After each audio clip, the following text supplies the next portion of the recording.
Azan, tak tahu bacanya atau memimpin doa azan. Berdoa mulai. Bismillahirrahmanirrahim.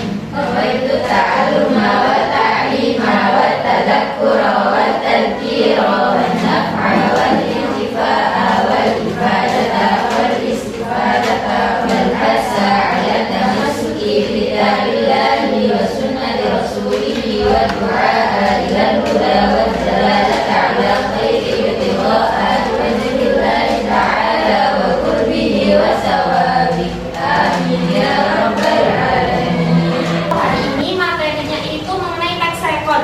Sebelumnya ada yang pernah dengar nggak tax record itu apa? Yang tahu angkat tangan. Masa lalu hampir mendekati. Taxnya menciptakan kembali suatu peristiwa. Nah, jadi tax record sama tax biografi ini kira-kira ada nggak perbedaannya? Apa justru ada kesamaannya? Ada kesamaan. Nah, sama-sama apa tadi? Tentang peristiwa. Iya. Tapi bedanya kalau tax record itu kalian pasti kan punya sosmed semua ya, apalagi TikTok. Biasanya kalau di TikTok itu kebanyakan orang misal ke suatu tempat, contoh ke mana ya? Ke kayu tangan Miss, itu pasti lagi. Sekarang saya lagi di kayu tangan, lagi gini. Di sini tuh biasanya nggak ada ini, kan sekarang ada ini, ada ini. Itu aslinya termasuk ke dalam tax record. Karena jenis tax record itu dibagi tiga. Kalau yang tadi saya contohkan kayak selebgram itu berarti tax record yang faktual, yang memberi informasi. Di Gaetaman ada apa sih? Oh ternyata di Gaetaman tuh banyak toko yang jual ini.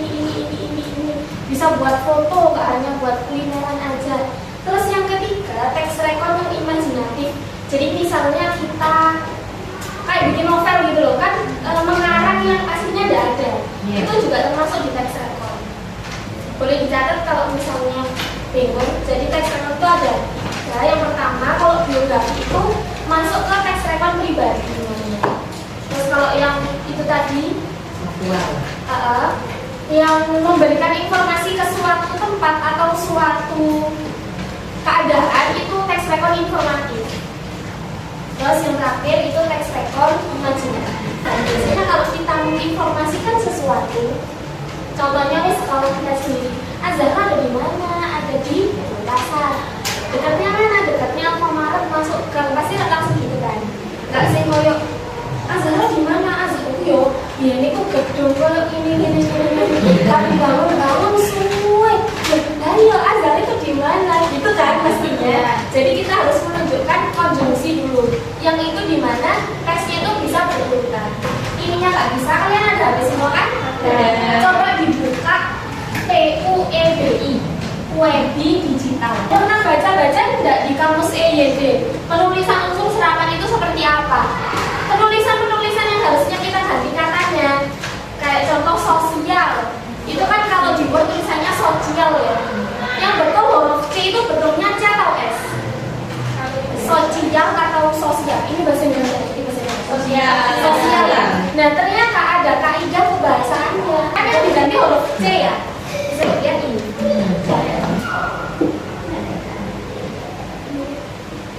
Itu sosial, kenapa C-nya diganti huruf S? Berarti kita harus cari depannya kata yang kita ganti, huruf yang kita ganti itu apa? Kita ganti huruf C, depannya huruf C itu apa? O. Berarti kalian coba cari di unsur kata serapan itu C. Kalau diganti C yang depannya huruf O itu kalau diganti jadi huruf apa? Itu bisa lihat di sini. Untuk pertemuan selanjutnya nanti kita bahas mengenai itu tadi, cuman ngerjain aja yang poinnya dari itu ya. Terima kasih jawaban hari ini, terima kasih kerjasamanya. Seru sekali, tadi komputernya nggak bisa ya. Nah, coba.